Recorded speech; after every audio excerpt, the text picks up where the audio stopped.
Hello, I am S.Calhoon, and I'm going to be presenting my final for AEP 855.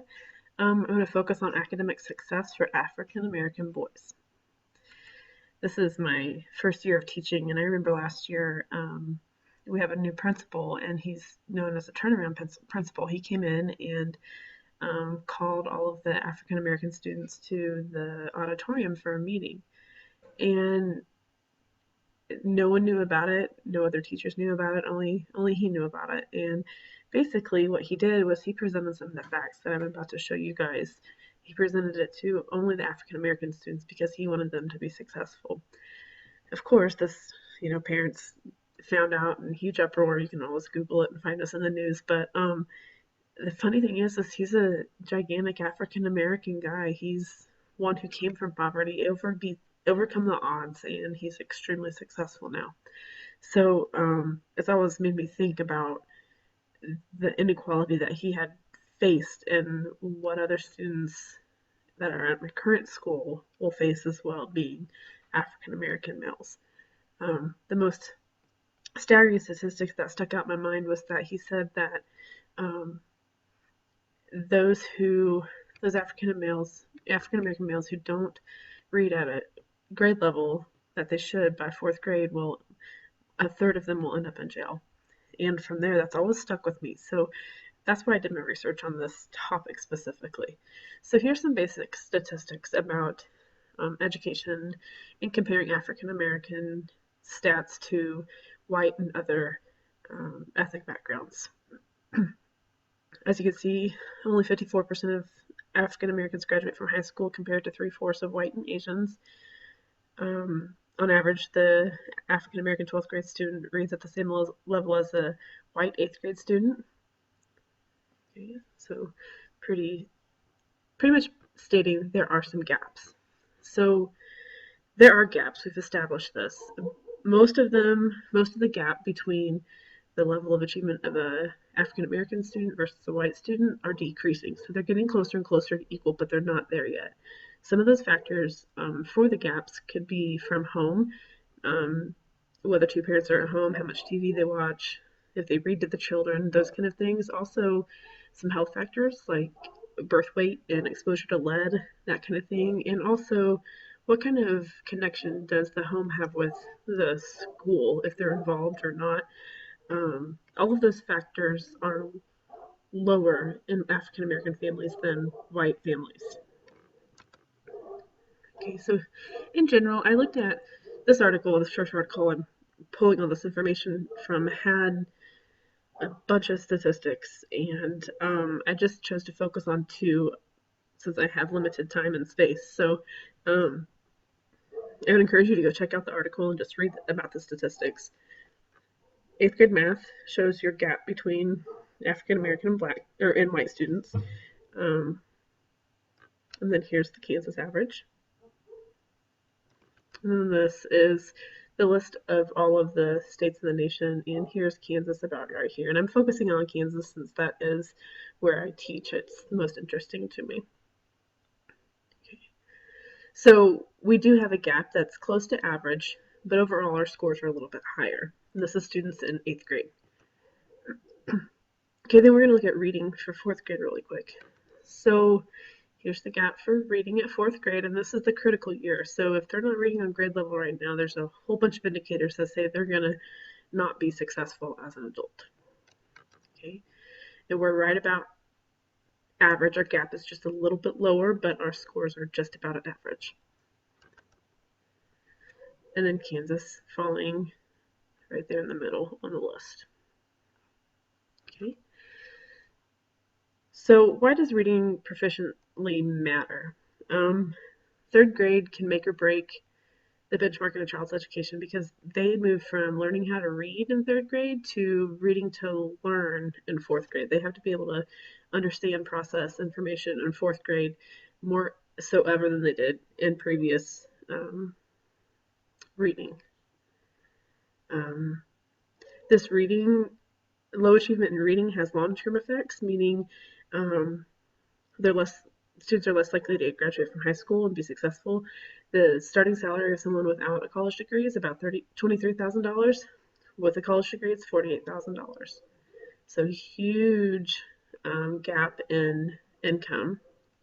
Also, lately, there's other countries who've been outperforming the United States. This used to not be the case. The United States used to be up closer to the leader of the pack, and now our standards are getting lower and lower and lower. Demographic realities make the reading gap too large of a problem to ignore. We can't just pretend it's not there. If current trends stay on path, that we're looking at 83% of students at risk to not graduate from high school. It's just staggering. Okay.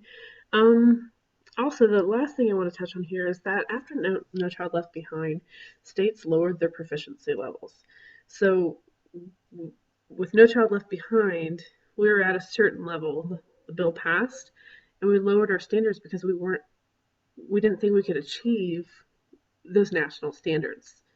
So overall, our standards are lower than they used to be before, putting us even further behind. Okay, so here's another slide on some reading proficiency factors, which are very similar to the overall factors that influence success. Okay. So what are some solutions? So developing a early care system that aligns and integrates and coordinates from what happens from birth to third grade.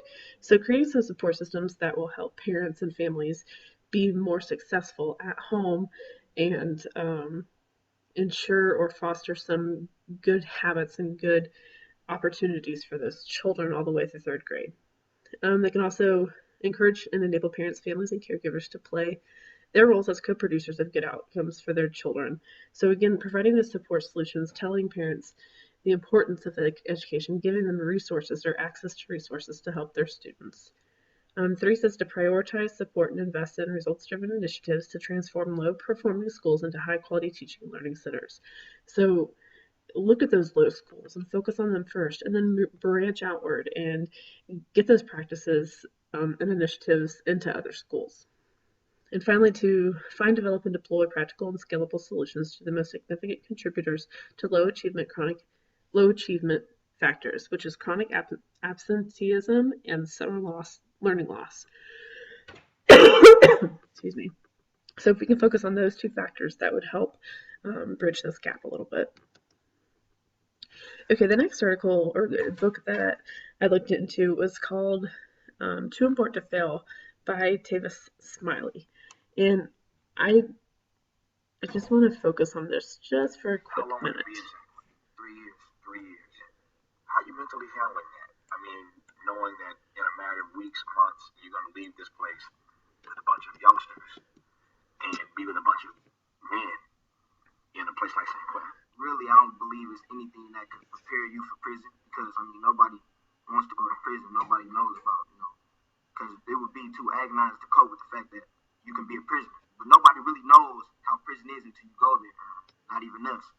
So I try to cope with the fact by just,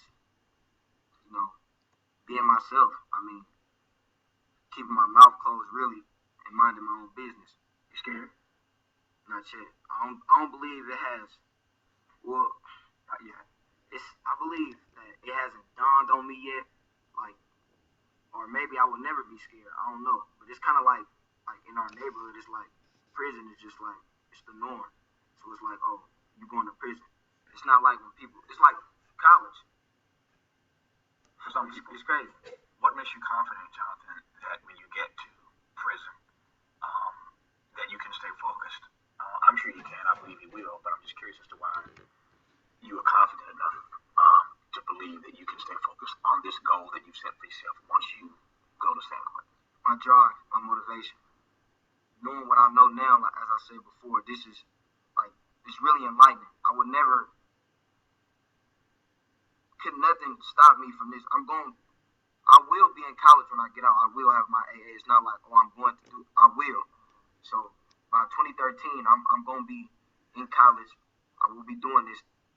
It's a goal, but it's reality for me. It's nothing else. I can't fail. This is too important to fail.